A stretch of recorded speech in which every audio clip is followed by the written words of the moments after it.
Hey, what's up, y'all? Welcome to Cocktail Hour. It's me and this guy. Who are you? Yeah, I am Rainer, and I am so delighted to be here. Well, thanks for hanging out tonight, Rainer. Yeah, I absolutely. appreciate it. So, so if this is y'all's first Cocktail Hour, first off, may or may not be safe for work, so things will be a little bit less, I guess, formal tonight. It's going to be a lot more informal. We're both drinking. Mine is alcoholic. Rainer's is not. Yep. And what are you drinking first? I'm having a sparkling grapefruit. Those are two things in life that if I never have again, I'll be okay. Don't understand the point of sparkling water. I never See, liked that. this is not like soda level sparkling. It's just a little bit. It's actually on the level of like mineral waters in Europe. Oh, you're not helping the case. Which I know. think is terrible. And grapefruit. You have the right to be wrong, but And I'm drinking. So this is an amalgamation. I realized I forgot to pick up like any Coke for any kind of mixer tonight. So I've been on this juice kick. Just been trying different juices, and this is a blend of what is it? Orange, pineapple, and coconut juice. And there's a touch of blueberry juice in there as well, and some cachaça, which is nice. Similar to rum, but not quite. So, Not a fan of the coconut portion of that, but I'll accept everything. It's very floral. I will say it is coconut forward, which it kind of tastes a little suntan lotion-y, not gonna lie. But given the fact that I told you, I think it's like 14 or 16 degrees outside right now. I'm trying to trick my brain into thinking, ooh, rum. So tropical, warm, and it is. Yeah, it's so frigid. cold outside. Yeah, how cold is it in Utah? It's been a little bit colder now since it's later in the afternoon, so it's 40 now. So I hate you a lot, really do. Oh, all right. So, how's the family doing? First off, how are you all doing? Good. Yeah. Good. I mean, I have a big family, and whenever everyone's doing well, that's a success in life. So, but no, I mean, it's been a year. It's been a very long year. Yet, at the same time, it feels like it's been pretty quick. I think we've told this story before, right? About how, like, COVID really, when it started, kind of, even though it had started beforehand, but it really kind of took hold while we were together at Gamma last year. Yeah, I mean that was really the beginning of everything. That there was kind of like, okay, let's watch and see what's happening before then. But then, yeah, March was really when things took off. And so, but glad to hear the family's doing well. That's good. I'm glad. Yeah, at least the immediate family. There have been some other not so fun things. Both of my in-laws passed away in the past year, so which I am aware of, and my condolences again. So, but otherwise, it's I'm happy. We're in a good place, and we're not. Yeah, that works. All right, good. Yeah. All right. How about work? How's work going? Work in general. Work let's go big picture first. Yeah, no, work is good. I mean, so let's go back to March, right? When I think the whole industry basically got to a, what do we do now? Like everyone was kind of saying, okay, well, like what are we gonna do? Because it was the immediate cancellation of everything. I mean, Gamma almost did not happen. Right. Last year. Right. Yeah. I mean, in fact, come to find out, and I don't want to mention who it was because, HIPAA stuff, and that's just inappropriate. Yep. But there was a prominent, I think is a fair way to put it, publisher that was supposed to be my roommate on at Gamma, and just to save costs, right? To save the hotel room costs. And literally, was it the night before? I think it was the night before. I think I was so. supposed to fly out. This publisher friend of mine texted me and was like, "Yep, not going to Gamma." I was like, "What?" Come to find out, I found out last week that person was sick with COVID. And had they gone, probably would have gotten me sick. Now, Yep. would I have been fine? Probably. I mean, I'm 45 years old, but I would prefer not to get it if at all possible, right? Right. And so, yeah, talk about hitting home. That was, so when you talk about Gamma almost not happening, yeah, tell me about it. Yeah. Yeah. No, I mean, and that was kind of it felt like everyone was scrambling and just trying to figure out, okay, how long is this going to last? What time frame are we talking about? Like, are we talking this is going to maybe slow down by Origins? Because that was the time frame everyone was like, is it Origins? Is it Gen Con? Like, are we talking a few weeks? Are we talking a few months or whatever? Right. And I know that for us, we quickly went into the, let's assume that this is going to be, judging from past events, whenever something like this happens, that things are worse than we're told and that things will take longer than we expect. Sure. So we just went that's a into, good way to go about stuff in general, right? Yeah. So we switched our plans and said, okay, well, we're going to plan on basically the games that we played together at Gamma. I assumed that would be the last in-person demo I would be able to do Right. for the foreseeable future. So we switched to online demos and completely changed how we would be talking about and showing off our games. And I even started doing streams, not because I wanted to or planned to, but I had to because I needed to do that it. was the equivalent of demos, right? I mean, Yeah. for y'all. Yeah. Yep. Yeah. But it was, I mean, that was good. That was incredibly successful. And I know that for us, we were both in a position where we were ready to make that quick pivot and ready also to, I mean, the whole team being behind it and just, it just worked really well. And I think that contributed also to a lot of the success of the games that we had coming out, because we were fortunate enough that our factory was not hit as hard. Like, sure, every factory in China was closed down. Of course, sure. A lot of people that we depend on for the manufacturing are actually from Wuhan and stuff. So it's not that we weren't affected by it, but it did not immediately affect the production of the games and the timeline and stuff. So I don't know. It was good. The year was off to, if you're looking at it from a despite all the things that happened in 2020, it was a really good year. I was going to make the joke. So, other than that, did you enjoy the play, Mrs. Lincoln? That type thing, right? I mean, Yep. Other than, the whole trapped in your house for a year thing, Yeah. not bad. Which is actually funny because, I mean, I work from home all the time anyway, sure, right? Right. I can relate, right. But being forced to, and I'm not saying that I feel, I'm not talking about something that was forced upon me, but my choice of forcing myself to stay home, right? Because Sure. I could have, and not having, like, my job, I look at, okay, what's the next convention? When will I get to see all these wonderful people that I work with, including you? When will I get to see you next? When are we going to have a chance to actually see each other and recharge the batteries?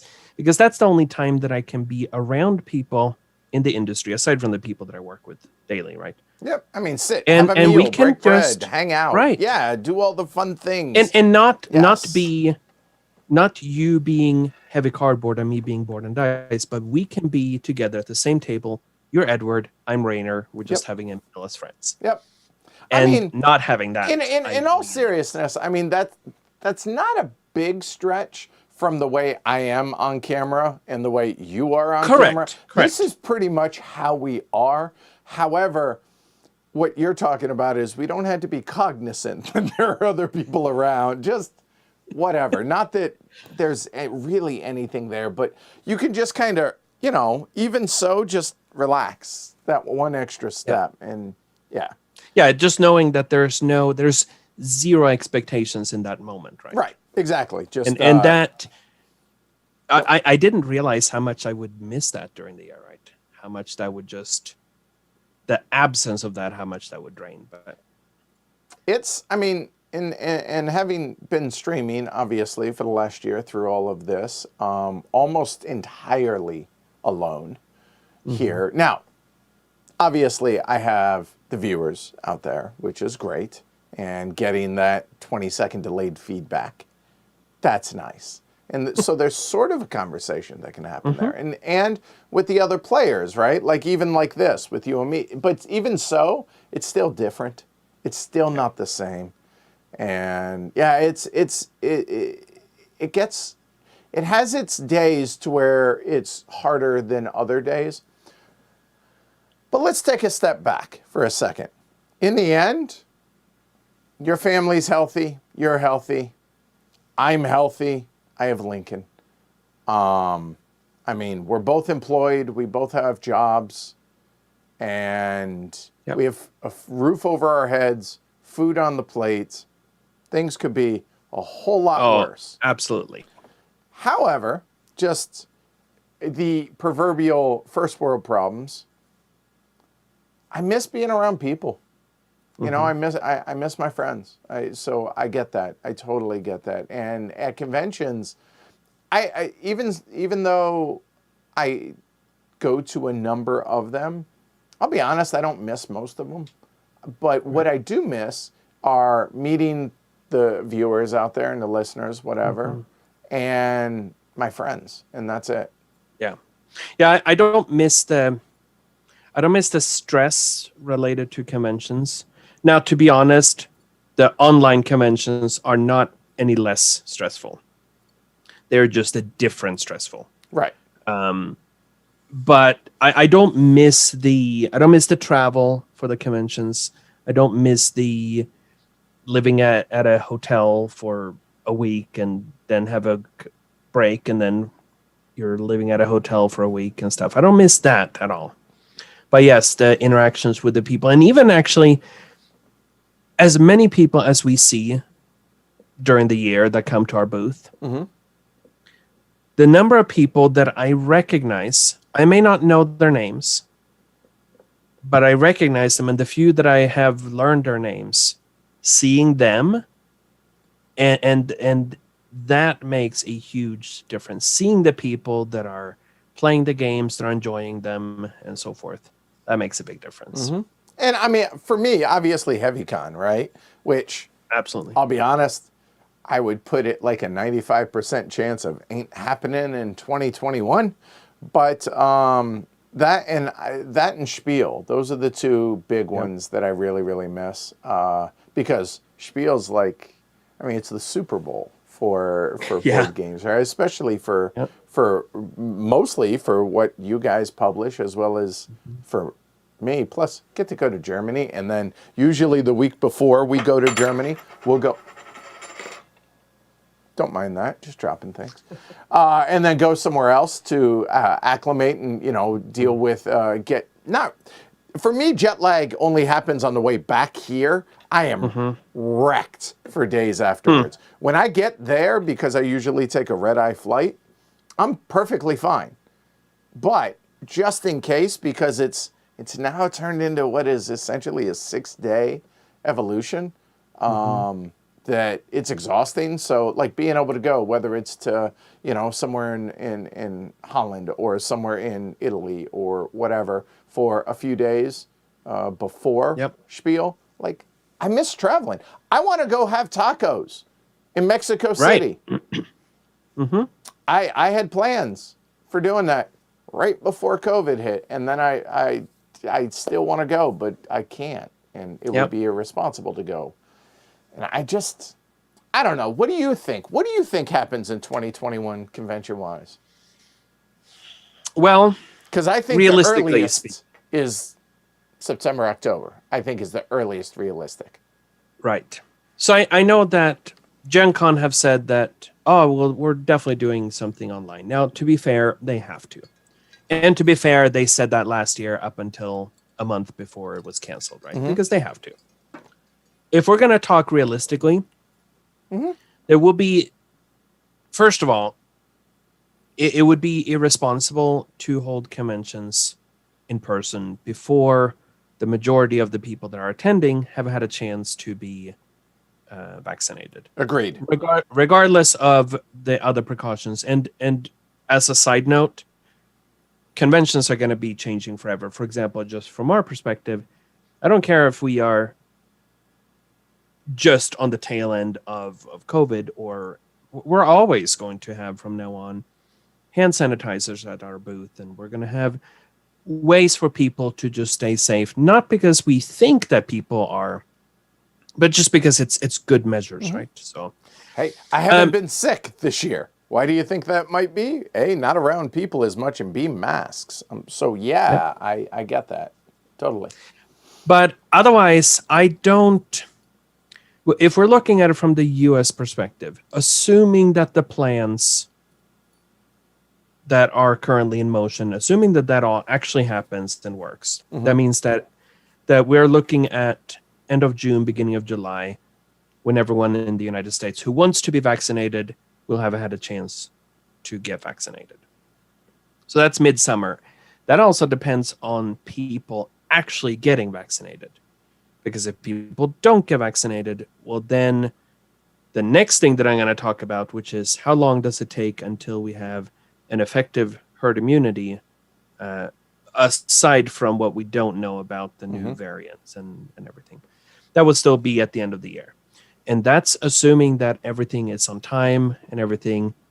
We're talking Q3 for anything to be back to normal. And here's why I think that is a pipe dream, is because not only do all of those things have to happen in that time frame, first and foremost, but then there's what I would argue is the most important thing.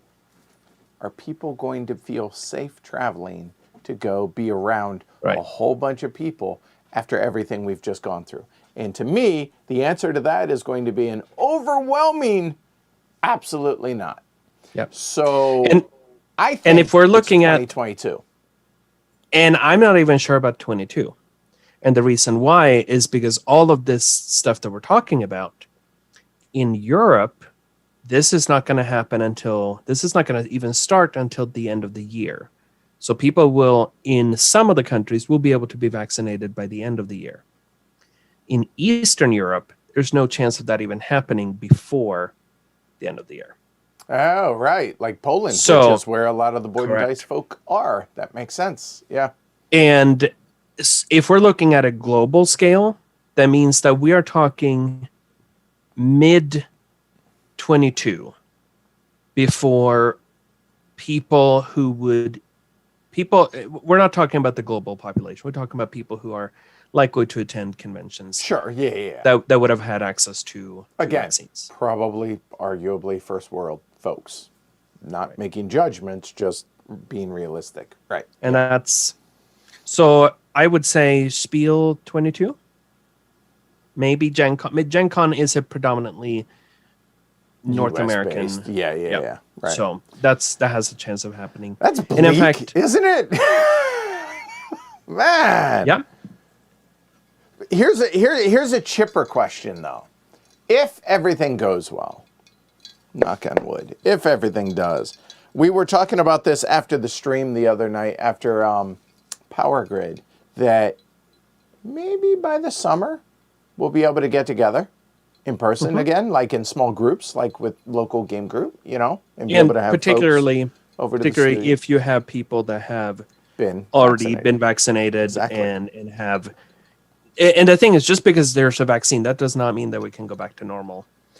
The proper hygiene, masks, and stuff. This is going to be with us for about 4 to 6 months. If you've been vaccinated, if you have not, then there's Yeah, it's crazy. Like, so the other night I was watching a show on Netflix, a World War II documentary, as I am wont to do, and like at the on VJ Day, right at the end of the last day of World War II, when the country celebrated, they show pictures of like Times Square, and it's just a sea of people. Yeah.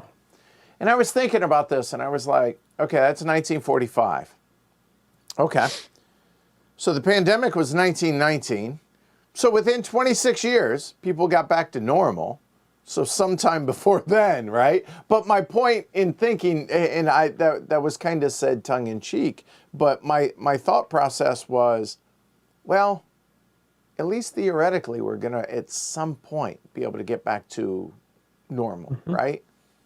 And I don't know. Even though that normal is going to be different. Like you look I at, think it is. I don't think you ever go back to the way it completely was. I think this has had too much of a profound impact on folks. and I also think that, I mean, there are definitely pros and cons about it. You look at how air travel has changed since 2001.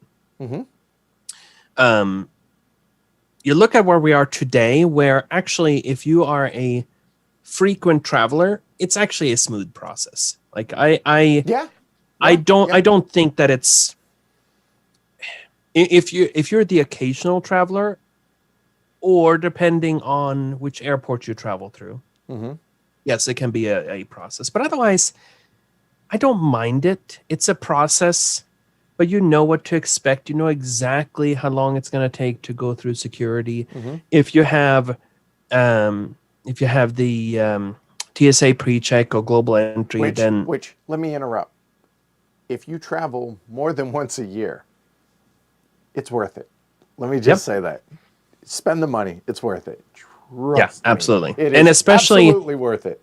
a lot of if you have a credit card, I'm not endorsing spending money that you don't have, but if you have a credit card that you use and basically pay off at the end of the month, a lot of them have a TSA pre-check reimbursement.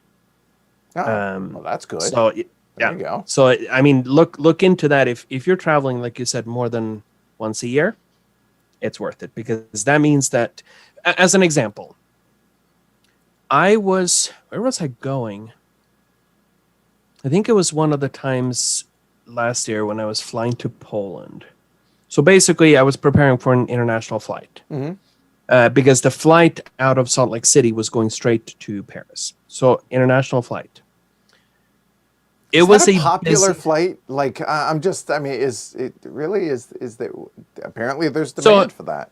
Who knew? Well, so basically, Salt Lake City is a regional hub for Delta, and they have direct flights to Amsterdam and Paris, which for my needs of going to Europe, I mean, those two are perfect. So. Right, seriously.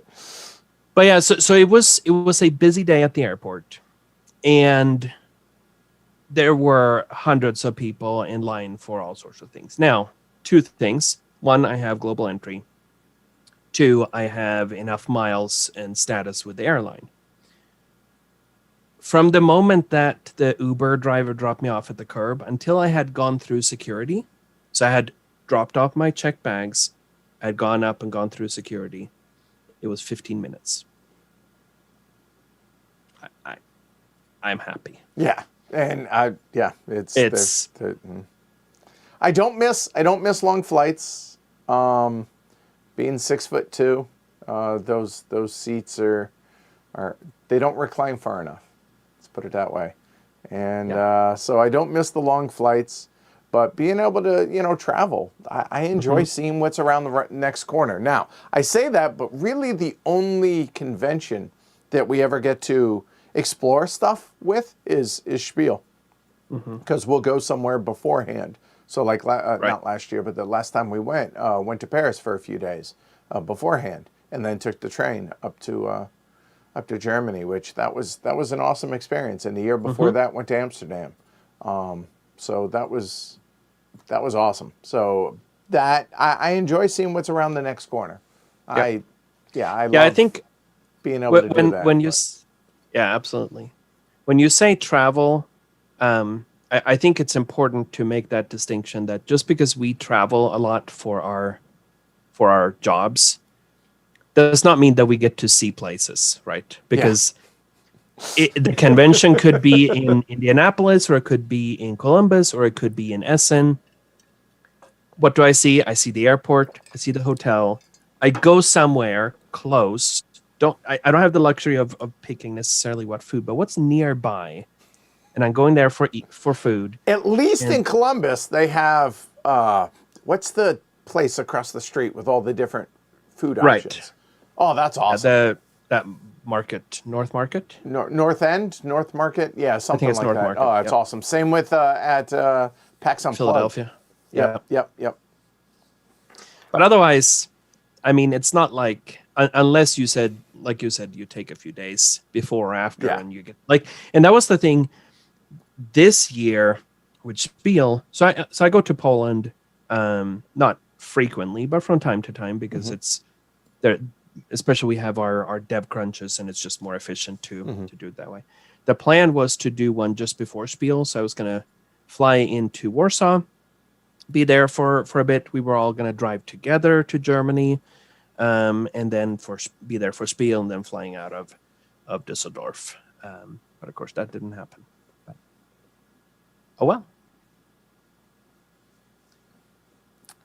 I'm hoping by the end of the year, but we'll see. Anyway, so what else has been going on work-wise? Anything?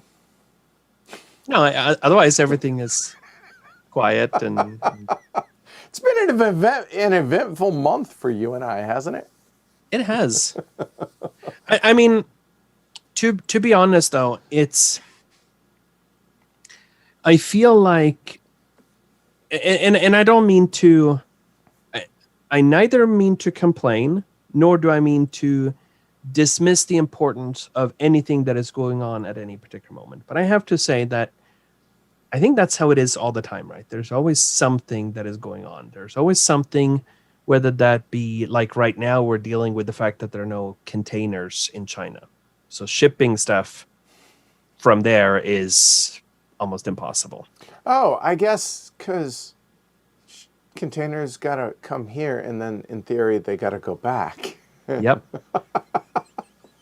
There's something you don't think about every day. Okay. Yep. And the reason why they're not going back is for two reasons. One, we used to send recycling materials to China. Okay. That was canceled. Not naming names, but that was canceled. Okay. And two, during coronavirus, the majority of the goods that go to China from other countries, we take cheap goods from China and we send them luxury goods. And that has been greatly reduced. So basically, they're still sending stuff because we need the stuff that is produced in China. There's just not nearly as much stuff going back. So So there's a container shortage for getting things shipped from China. Yep. All right. And then once things get to a port, because we are still heavily dependent on things coming in, but again, because of coronavirus, and there's a shortage of either drivers because of precautions, or because people are sick or out, or because sadly companies have had to close or whatever. So then there's a shortage of trucks to actually take the containers off the ships. So it's about a 2-week wait in California, for example, at the ports there and stuff. So as I've said, anything that's delayed or any kind of communication stuff, I give people an entire pass for the entire year. And apparently it's going to be for 2021 as well, from the sounds of it. So, okay. Yeah, it should start to get better, but it's not something that is. We're not talking in the next couple of weeks. We're talking by this summer that things will get better. So, Container Pandemic Edition, exactly right. Yeah. Yep, that's pretty much. Oh boy. No, and in general, like you said, it's been an interesting couple of weeks for both you and us and stuff. Now, I will say Chat's that making fun of me that apparently my pinky was up. I just yeah. No, I mean, I 2020 was a year of lots of important things that I fear are going to be overshadowed by the fact that there was a pandemic going on. Because we've had, I mean, you look at the important things both from a climate perspective and social issues that went on in 2020. Any one of those things would have been headline news and would have made at the end of the year. Let's talk about things moving forward, right? It started off with the wildfires in Australia. Of course, we had wildfires here, especially in California and Oregon. and Colorado. Yep. And Colorado, yep. And then, of course, we had all of the yet another tragic moment of a black person that lost his life at the hands of the police with George Floyd, and we had Brown Taylor, and I mean, these are important issues, and I feel like they're easy to forget during a year. I should no, that's not what I mean. What I mean is they got overshadowed by the other crazy things that happened during the year. Yeah, I think that I mean, I think it'd be impossible to get overshadowed by a global, not get overshadowed by a global pandemic. But yeah, it's 2020 was just I'm all set. I'm good with that. Yep. So yeah. On a positive note, I got our dog. Yeah. Hi, buddy. Oh, he came back for more loves. Come here. Oh, come here. There we go. And most of the folks here in local haven't even met Lincoln yet either. So, hi. It's informal. We can do this tonight. Yeah, It's okay. absolutely. There you go. What's up? So, do you have any pets, Rainer? No, I don't. For two reasons. So both my wife and I, we had pets growing up. Now, we have lots of allergies in my family. I used to have tons of allergies, specifically pet allergies, until I was about 16, and I had no other allergies at the time. And then over the course of about 3 weeks, all of my pet allergies went away, and I picked up food and 3-season pollen allergies. And I have tons of those. So basically, anything that grows and blooms, whether that be Tries to kill you. anytime from March till October, or dry leaves and stuff, yes, that's all awful. And then food and such. But no, so aside from that, part of it is the fact that with part of my job, but also just the fact that we like the freedom of being able to just, not that we travel much, but we go places and we do things. Sure. And it's like having a toddler, right? Someone who cannot take care of themselves, who needs constant care. And you can't just set out food and water for them and just be like, okay, well, see ya. Yeah, all right, here. You're good? You're good right. now. All right, bye. Yeah. And especially after having had 5 kids, not sure that we want to have a permanent kid after that. So Fair and reasonable. All right. The kids want us to, but I'm like, okay, who's going to take? Oh, we would. Oh, no, you would not. You would not take week, care of. And then who gets stuck with it, right? Yeah. Yeah. Yeah, I can't, not that there's anywhere really to go, but Lincoln, basically with the new car that I got, I've established the front seats are mine. And the back seats are, I've yet to see what my back seats look like. They've been in a permanent laid down position because that's his area. So we have an agreement, and he's on board with it. And when it's not stupid cold, I found out he really enjoys sticking his head out the window. It's the first dog I've ever had that likes doing that. That's kind of cool. It's fun. And he's all like, hey, what else going on? Cars roll up and you can see everyone staring at him because greyhounds are unique. You don't see them, right? They look like greyhounds. Like they don't look like other dogs. So, Right. But, he got a new coat. All right, look, I'm starting to turn into one of those like pet parents. I don't know. Oh, have you seen my picture? No, no one wants to see that. So no, I'm not gonna. Don't worry about his coat. He got a new coat. The end. All right, there you go. So gaming, have you played anything? I played a lot actually. Have you? All right. Yeah. What recently? Most recently, last night, played Canvas. Which is just, I mean, I'm not going to call it filler because although it is that's the weight of it, but there's enough in there for it's a lighter game, right? And okay, all right. But no, I played that and oh my goodness. I mean, sorry, I'm going to get back to that, but I'm just going to You're fine. take a sidestep. That is what tonight is. Tonight is nothing but sidesteps. You're fine.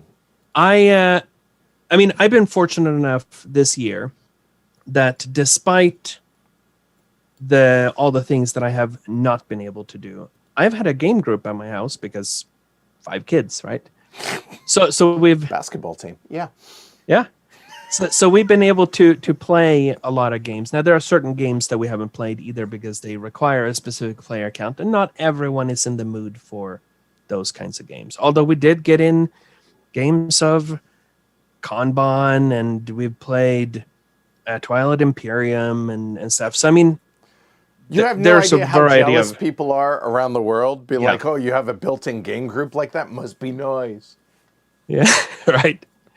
But no, so we played Canvas. I have 3 daughters that are really, really, really into art.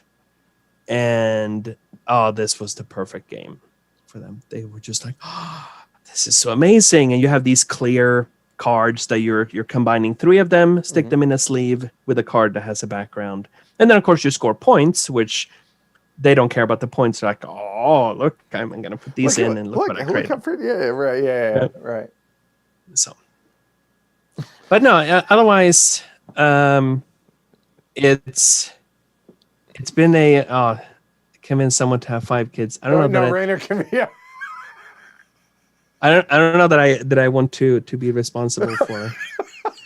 That's what I was laughing about. Yeah.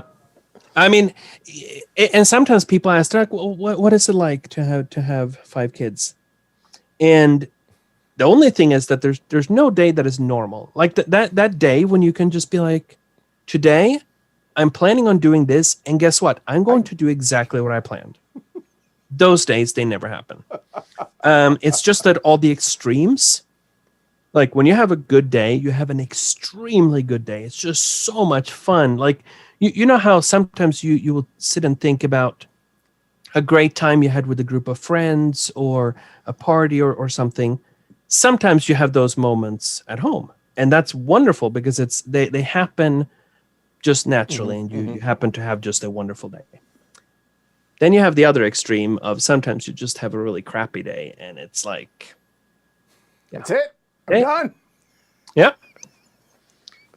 So the good thing is, though, that because there's an age spread between, and they're all old enough that if I've had a day where I'm just like, okay, I am now done, or like there were things that sometimes things come up, right? Or there are events that happen or whatever. And especially because of the time difference, I work late normally. So I go to bed 2 or 3 in the morning, which is I'm super happy about because that's always when I've gone to bed. It's just that now that's part of my normal work. Like you're right. Yeah. But sometimes things happen and you stay up all night. Like I stayed up till basically all night, and I went to bed at noon the following day, and I just told the kids, I'm like, okay, I'm going to go to bed. there's food in the house. You eat, and I'll see you later. I don't care. Just don't die. Yeah. And when I wake up, that's when, yeah. Yep. But no, I mean, we played some good games. Someone was asking about top 5 2020 games. I have no idea what even came out last year. I mean, I know a few games that I'm very biased about that came out and that are part of my top games of last year. So what are they? Well, I really do enjoy. In fact, I enjoy all 4 of the games that we had coming out. We had a lighter game, Traintopia, which came out, which was the first time that we had a game that was of that lighter level that we actually managed to get a good. It's not that we haven't tried before, right? We've had other games in the past, but this one was good. I'm really happy with it and stuff. But then we had both Tekkenu and Tawan Tensūyu, which Tawan Tensūyu, of course, is there as a down below you. Yes. Yeah. And both of those are excellent games, and you played both of them on stream as well. And I don't know which one I like better between the two. I think that Tekkenu is probably the easier one if I'm going to teach someone, and I'm not quite sure what they like. I just know that they like Euro games. That's an easier one to get into and play with them. I would agree with that. Yeah. And that one is probably also the more universally liked of them. Although my personal favorite is probably Tawan really? Tensūyu. That's interesting. Do you think because it's been out there longer? Like Tawan Tensūyu I think that's Tawan Tensūyu was Essen? it was yes. Right? Tawan Tensūyu was Essen. Okay. All right. Yeah, I mean, so that's so Tekkenu came out. Basically, it was a Gen Con release, although it came out basically mid-August or early September. Okay, all right. Everywhere. And then, Tawan Tensūyu was that spiel. So I think that's part of it. But I also think it's just the fact that when Tawan Tensūyu, it's not that complex of a game on the surface. Agreed. But it has more room for stumbling if you start stumbling on something. If there's any part of it that does not connect with you, or you start headed down the wrong path mentally or whatever, then it becomes really difficult. I've never had a problem I'm okay with that. when I've been teaching the game. Right. Because I can sit there and observe and be like, oh, okay, well, here are things, and just help keep track of that. I'm just saying from the perspective of, I don't know. I think Tekkenu has had the more universal appeal for people, but Tawan Tensūyu. Well, plus there's the lineage with Tekkenu too, and the from what that comes from, and then Tawan Tensūyu doesn't necessarily have that. And I will say this, that when you open up the board to Tawan Tensūyu, it doesn't evoke to the degree that like Kanban originally did, because I remember the first time people saw the board for Kanban and they were like, open it up and be like, close it back up, and just, wow, there's a lot going on there, right? Just from a visual standpoint, you're like, wow, that's a lot to take in. And I'm not saying Tawan Tensūyu is at that level, but we're not far off. Still, I mean, there are 85 worker placement locations. 85. And they are all available to you all the time. If you can afford the placement cost, if you have the right card, if they're the actions that you want to take, and if there are enough adjacent meeples and yada, yada, yada. Yep. No, but it's the... I feel like this was... So we've obviously done different things with David Turtsey in the past. One, he works on every game of ours, both as a developer and also solo modes. Right, like solo mode designer, right? Yeah. Correct.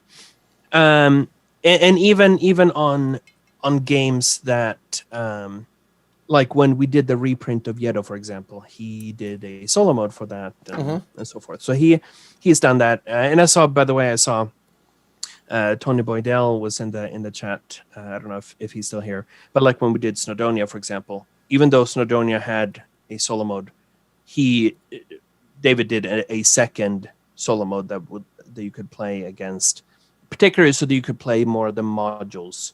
Okay, all right. Solo. But this year we've had, because both, of course, Taunton Suyu is his own solo design. And by that I don't mean that it's a solo game, obviously, but it's the one that he designed. He's the only designer on. Right. And then of course it's not a co-design, right? Yeah. Correct. Right. And then with Tekena, which was a co-design between David Turczi and Daniele Tassini.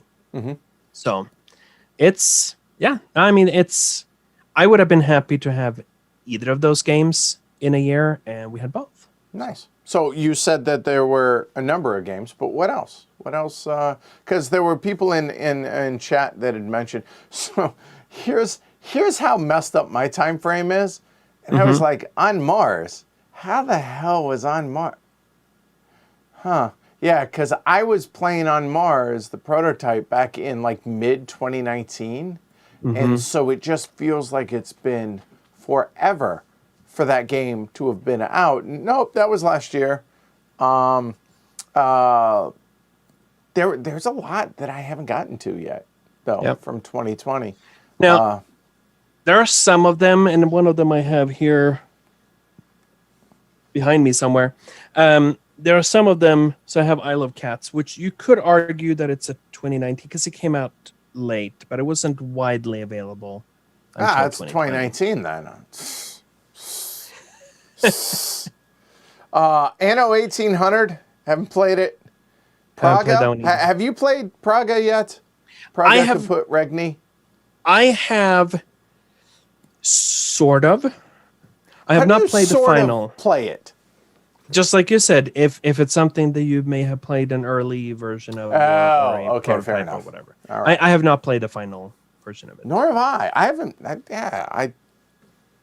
I've heard good things. Although I gotta say, now look, y'all know Rio Grande Games. They're a partner of ours, as is Board and Dice.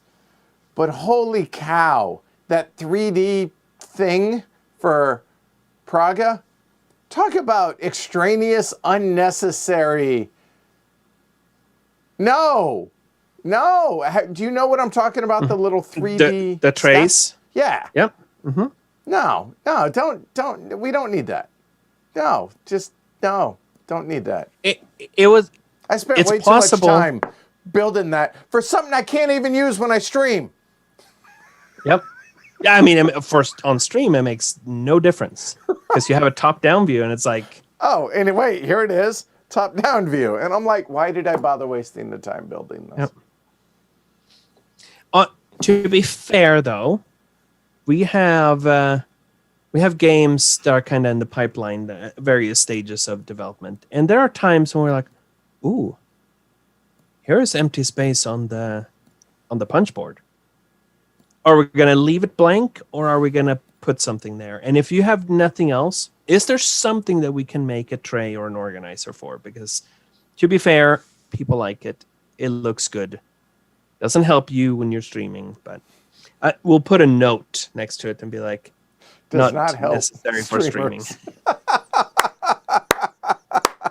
Because ultimately, that's what really matters here in the scheme of things. Yep. No, but people are saying, hey, but it looks great on the table. Mm-hmm. All right, fine, I guess. Totally useless, but looks great. All right. Okay. All right.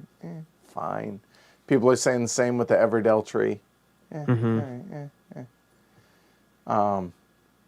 I mean, to be fair, I mean, there are the obelisk, right? I mean, thematic. But it looks nice, and but, at least it's a thematic thing too. There is that, so that's a fair point. All right. Yeah. But no, I mean, as far as other here's the problem with the year that has been. I know that I have played a lot of 2020 games, and whenever I watch someone else's 2020 list, oh yes, oh that was a good game, oh that one was good, or that one I didn't have a chance to play, or whatever. Or, ooh, that one sucked. But we won't say that. That's fine. Correct. See, he's a publisher. He'll tiptoe around that. Me, nah, be like, that. But I have to be honest. I would need to look at, if I haven't played it recently, as in the last couple of weeks. I don't remember every game that I have played in 2020. Because I played a lot of them, and I've actually played a lot of games in general, a lot of 2019 games or whatever. Some of them, I just don't know when they came out. And some of them are ones that, again, because I also see and play some games that are for the future. Sure. Sometimes I'm like, yeah, I don't remember. Because right now, I mean, I'm playing games that we are releasing in all the 21 releases are done. So we're working on 22 and 23. Games, right, yeah. So. And, you know, it's funny you say, oh, I can't remember all the games I played in 2021. I can't tell you what all I played in 2022 or 2021, I mean. I couldn't tell you what I played last week. I know I've played Power Grid, and I know I have Age of Steam next week. And I know I've played Obsession sometime this month. I think it was this month. Past that, no clue. No idea. So, yeah. And no, I have not played Merv yet. I've heard good things about it, but Same. have not played it. I also got rid of games in 2020. Did you? So, I mean, you can see the shelves. Mm-hmm. How many do I have of these cubbies? I think there are... Okay, now I'm going to count here. This is very exciting to watch. That's all right. You know what? While he's counting, give it a thumb down below. If y'all, I mean, there's a bunch of y'all watching. Certainly would appreciate it. Okay. Effectively, across all of them, I have 6 by 16 of these. Okay, so 6 high, 16 across. Yep. Okay. So 78, right? 32, 48, 96. Oh man, that's a lot. I have 96 of those cubbies in this room. I also have a cabinet downstairs where I have some other odd-shaped ones that are just better to store on a... And I need to clear out some space. You and me both. I did. I got rid of stuff this year. You wouldn't be able to tell, but... But trust me, there's a whole lot of games that left. I'm in the process of clearing out some stuff as well. Like I just upgraded the HCHQ streaming computer, the one we're on right here tonight. So I upgraded the motherboard and the CPU because it seemed like that was becoming a bit of a bottleneck for because streaming this stuff and then having Zoom open and like just everything up, and it was getting to be too much. So I upgraded that, and I was thinking, maybe I can get like $50 for it or whatever. Come to find out, I got almost $300 for the old CPU and motherboard on eBay, which I'll be honest, I haven't used eBay since, it's been a hot minute, and was able to sell that for almost $300, which helps offset the cost, right, of the upgrade. And then there's a couple of fireplaces that I had thought that I was going to use when we finished the basement back in Colorado, that for some ungodly known reason, I decided to bring with me here. So they're still in the packages, right? Like one is a giant fireplace, like one of those ethanol, and I'm talking it's like 4 foot by like 1.5 foot by like 8 inches thick. You should keep that thing on full blast in the studio. Clearly. But it's still in the package. I don't know why I still have it. I need to actually sell that. And God knows the massive Heroscape collection. For anybody out there watching, if you are interested in a Heroscape collection, please reach out. So, getting rid of those. I used to have I used to have. I used to play Star Wars X-wing. I never got anything from when they did the second edition, but I had everything for the first edition. And by everything, I mean I had multiples of everything. So you could run just TIE fighters against X-wings or whatever. Sure. Right. Right. But that is now out as well. Wow. Nice. So, do you miss it? No, I don't. Once I don't feel like there's a point, right, in missing things that you get rid of. It's you make a decision on something, and it's not like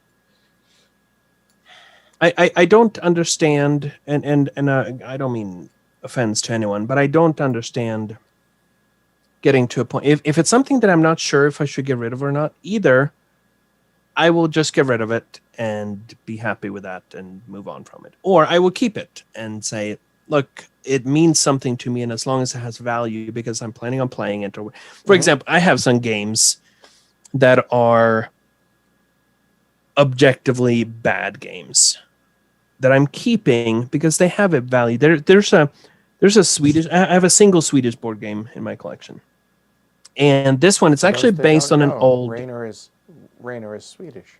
Yes, I am. It is actually based on an old train game.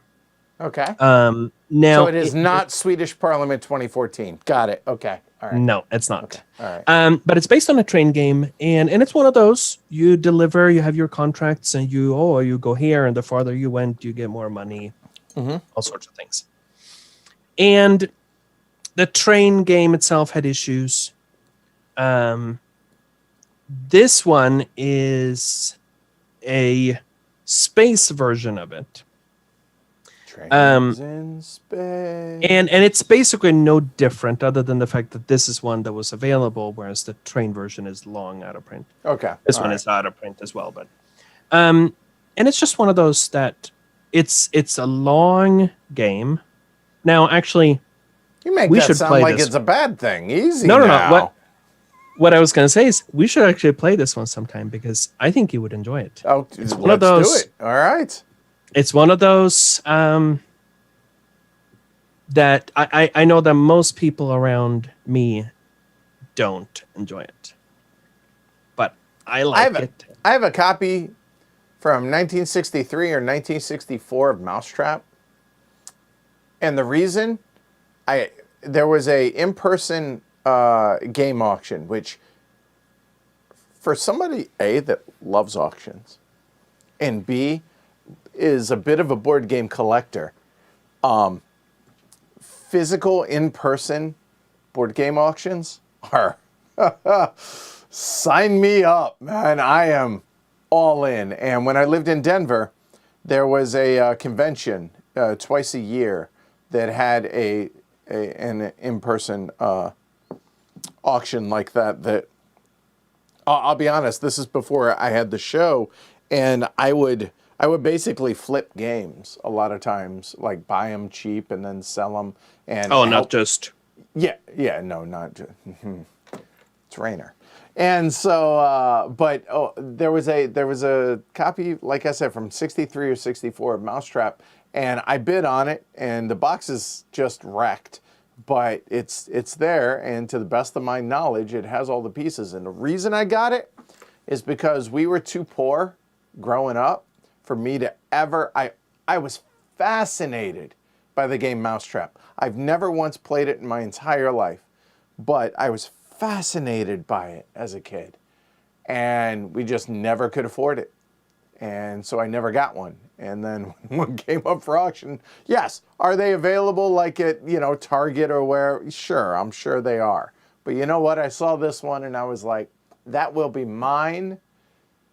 And it's mine. So yeah, I get that for sentimental reasons. So, yeah. Yep. Yeah. All right. Okay. At least I've played it though, so it's that. Fair. I don't have, despite all the shelves and stuff, I think I have I have less than, and especially because if there's a game I have on my shelf, 99% of the time I have all the expansions and promos for those games. I have less than 10 unplayed games, expansions, and promos combined. So at least I played the stuff. Yeah, that is something I just don't sweat that, because we the whole shelf of opportunity, mine is never going to go away just because of Right. what it is I do. That's just not possible. I see people are one-upping you in chat with the jokes. You see that? Want to hear a Swedish joke? Never mind, there's no way I could finish it. Well done, Fred! That is awesome. I don't know. These are Oslo bad. Oh, just that's fantastic. That is awesome. That's great. How many Swedish people does it take to screw in a light bulb? I have no IKEA.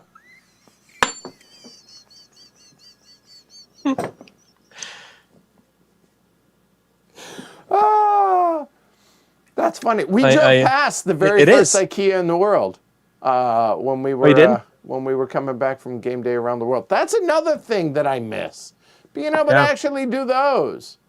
But maybe in 2022 we'll be able to get back to doing that. So, or it will be Game Day Around Boston before then. Right? Seriously. So what's coming up from you guys? Like what's on the horizon from Board and Dice? We have in Q2, so April timeframe, we have Mandala Stones, which was on Girl Stampede. Yeah, that's right. You all played that on Tabletop Simulator, Tabletopia, one of those. Tabletopia. Yeah. Right. Yep. So that one's coming out, and really, really excited about that one. It's an abstract strategy game, right? It's a lighter. By light, I don't mean like filler light, because the rules are simple. Either you move an artist to a spot on the board and pick stones around it, or you score stones that you have taken previously. That's basically the rules. But the decision that goes into all of that, of course, it's similar in weight and feel to Azul. So if people like Azul, this is definitely one that they should check out. Don't check out Azul anymore. Ignore that one. Just check out Mandala Stones. There you go. Easy. Then we have Origins First Builders that is coming out in August, which is by Adam Kopinski. Which I'm glad you guys didn't release that at Origins. That would have been weird. That would have been really weird.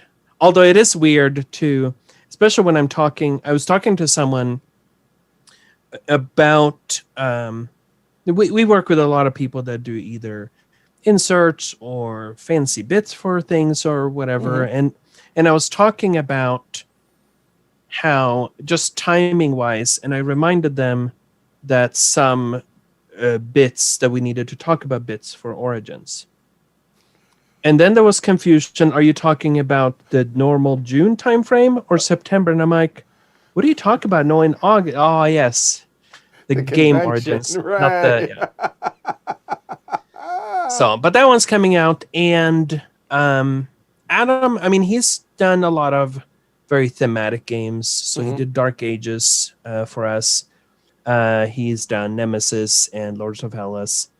Dark Ages you can check out. Ignore the Nemesis and Lords of Hellas. And then you also check out Origins.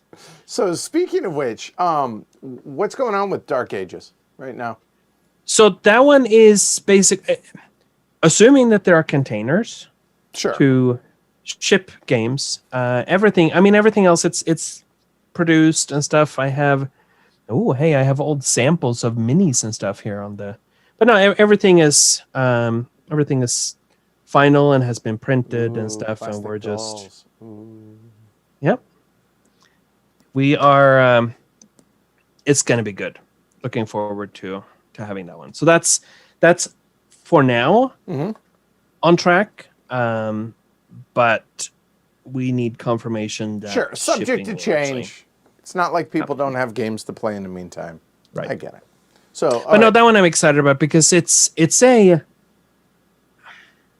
I like Civilization games. Mm-hmm. In fact, I really enjoy them. I like the sense of you're starting from so little, and your first few turns, you're like, oh man, I'm doing nothing, right? Right. And then you know in the back of your head that later you're back, oh look what I have built, and it's that sense of just I am King Rainer. massive progression. Ah, right. Yep.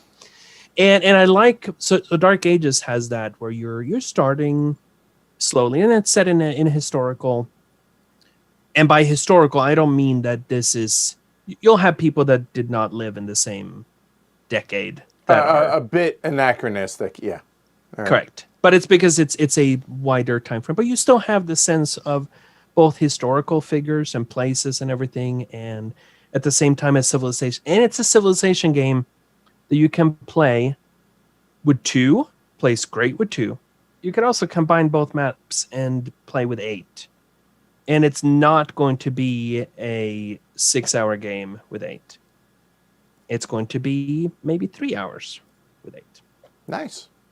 So, but then Origins also has that. It's a civilization game, and there's so many ways that you can go and different things to do. And then it has a bit of an alien theme because obviously we know that there's no way that old civilizations could have built the pyramids or some of the other things, the Nazca lines and stuff.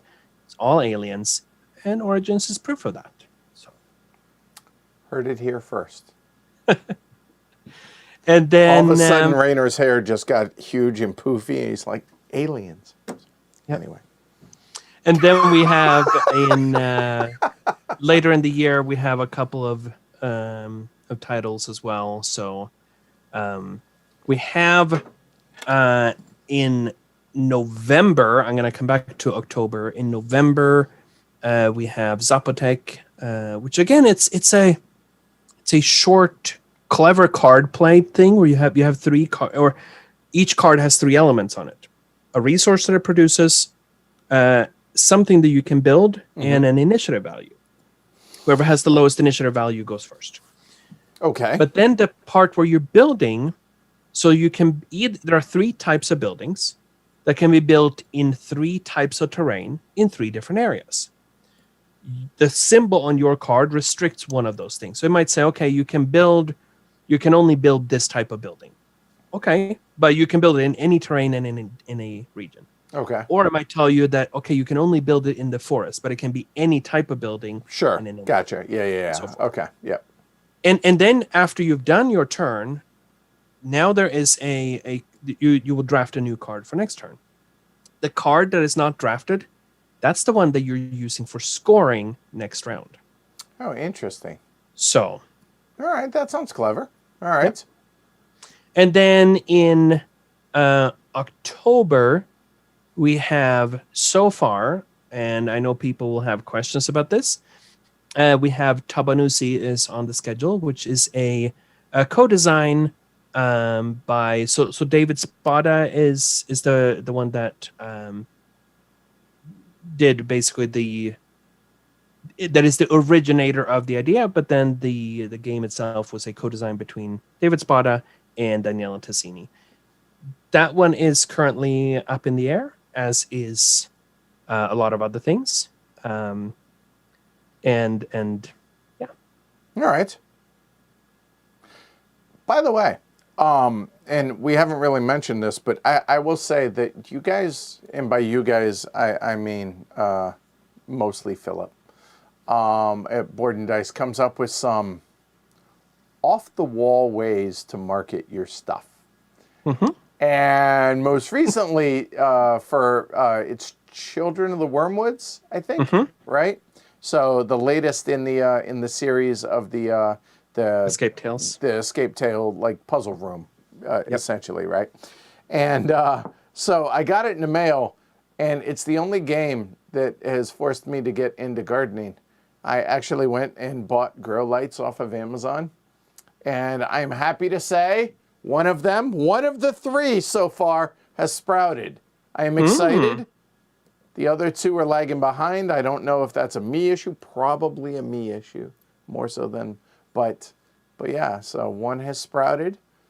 I probably need to give picture updates on that. But the reason, the marketing part of this was there are 3 letters on these beans.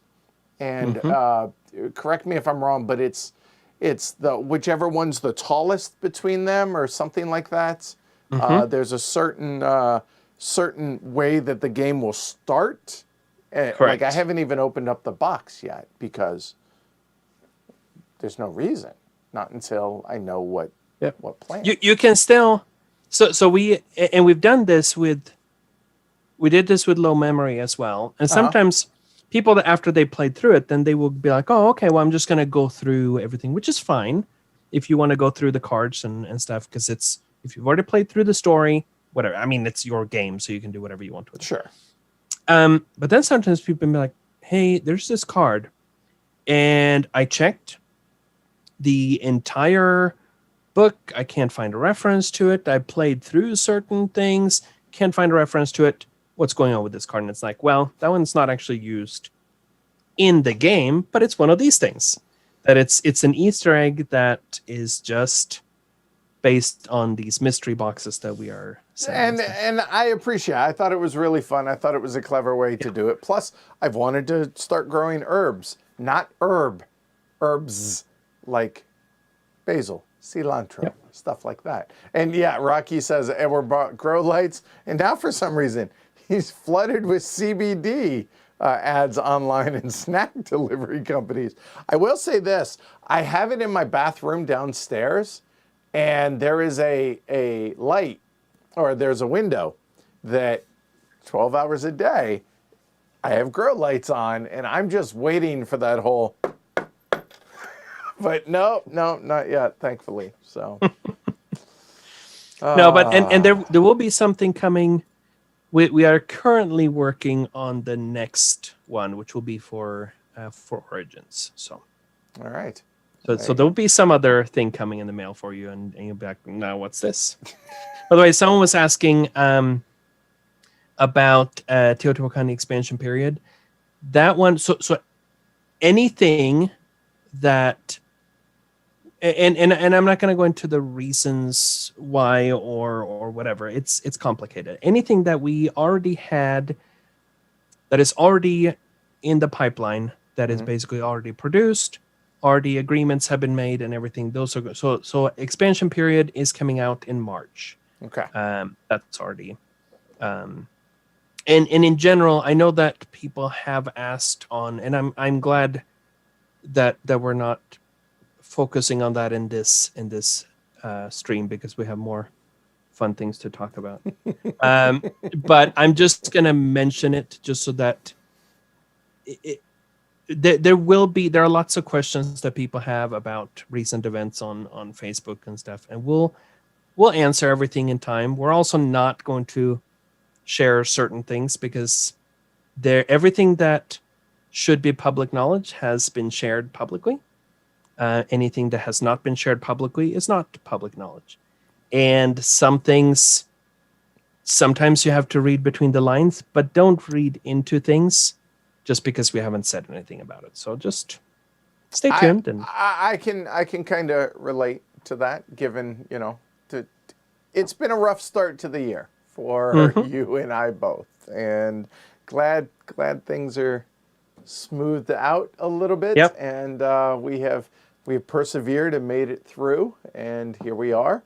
I'm sure something will come up around the corner, but inevitably this too shall pass is something that is I am reminded of on a far too often basis. But yeah, this too shall pass. So somebody asked, favorite game. What's your favorite game?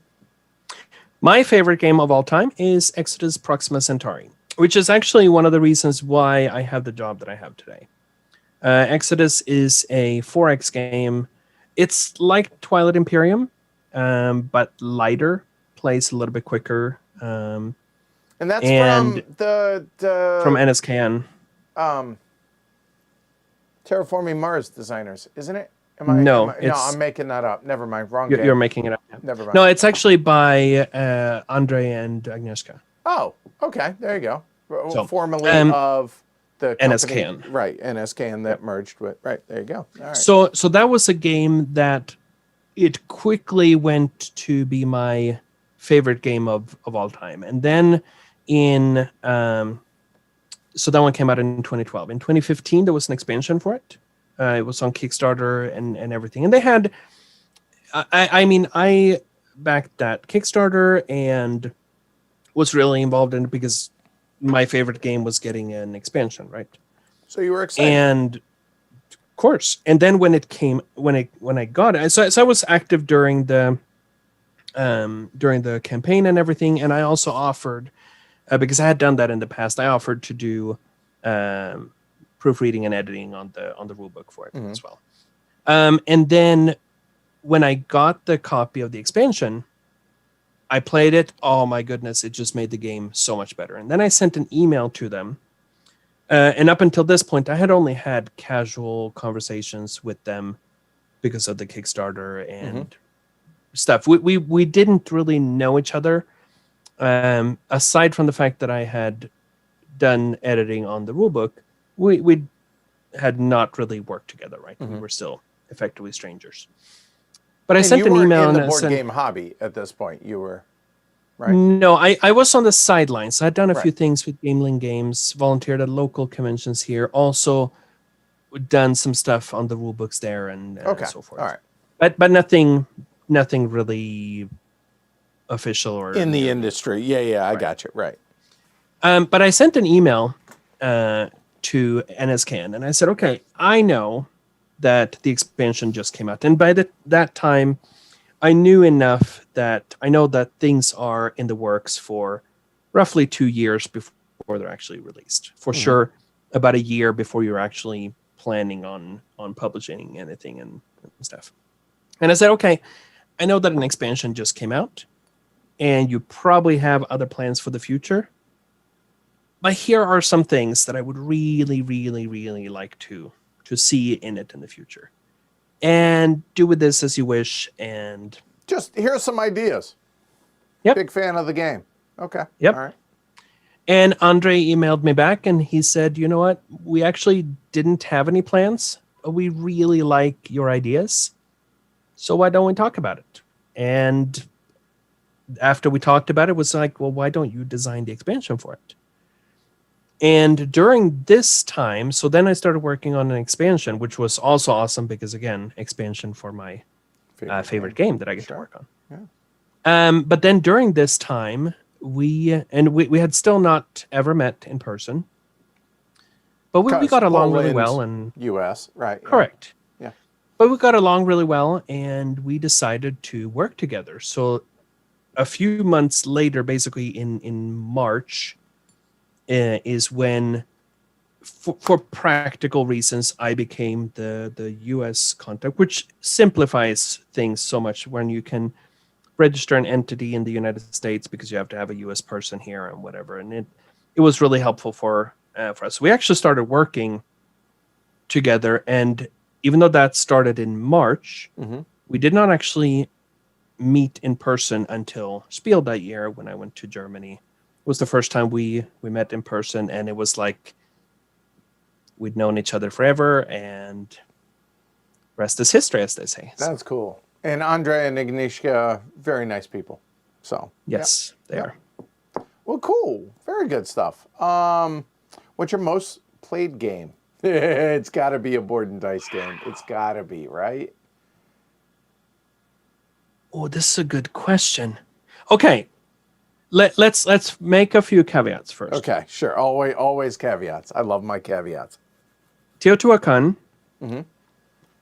is the one. If we're looking at board games that are of some weight, we're going to exclude card games and stuff because I know that a card game, something that you can play with a 52 card deck, I've played that far more than any. I've literally played millions of poker hands, so yeah. Right. But if we're talking board games, something that is contained in a box that is its own thing, it's not going to be Teotihuacan. Okay.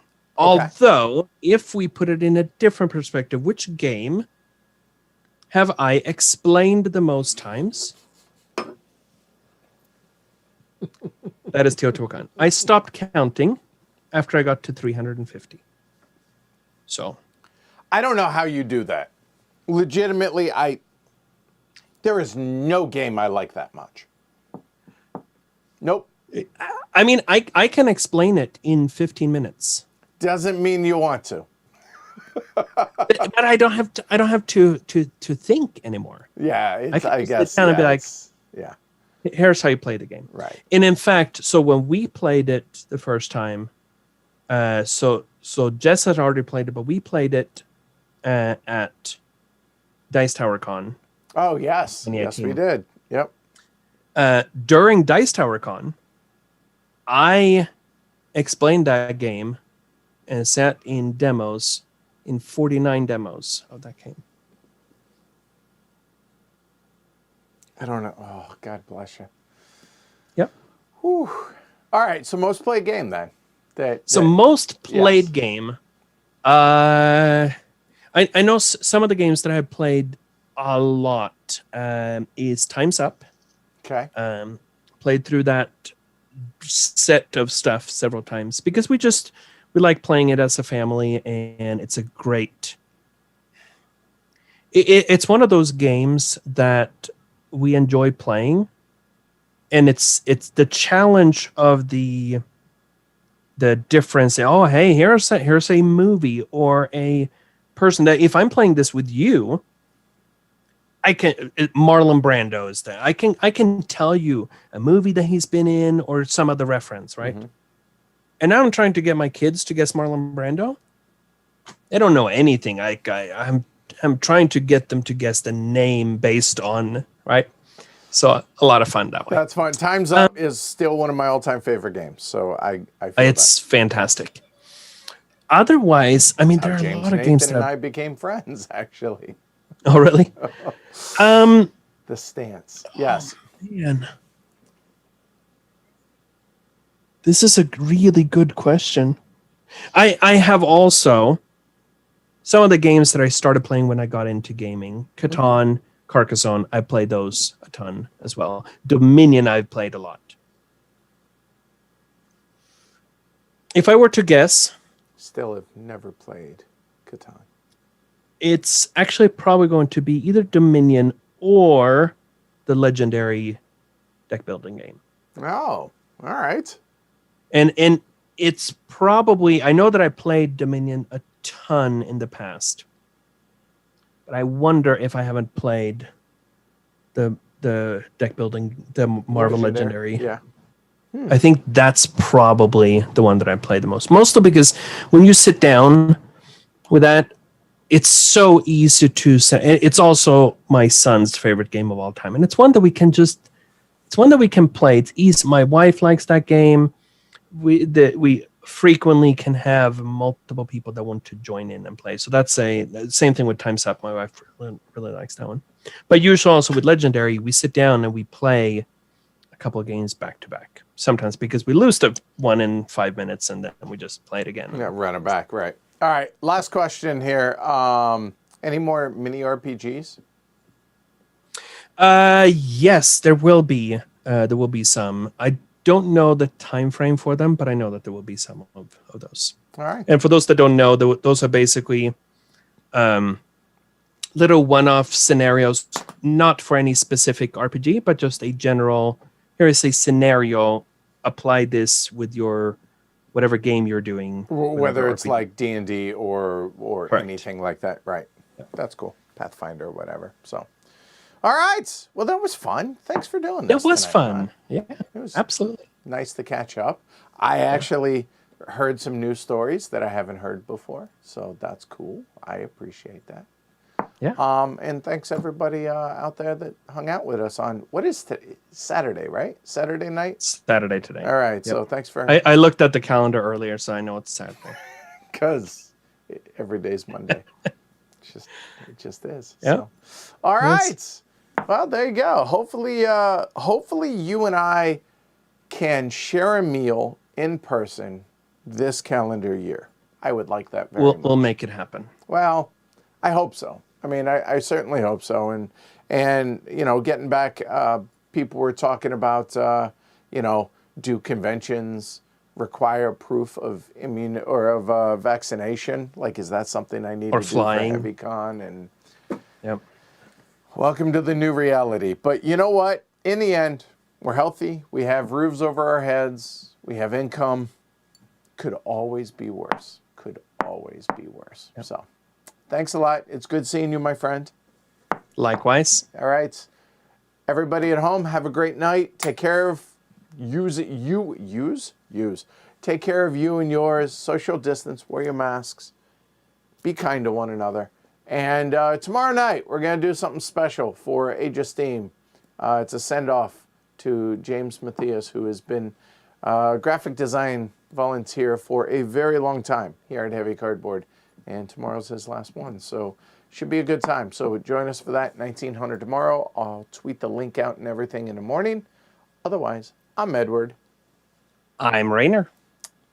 Y'all take care. And Rainer, I will talk to you soon, I have no doubt. Take care, everybody. Sounds good. All right. Bye.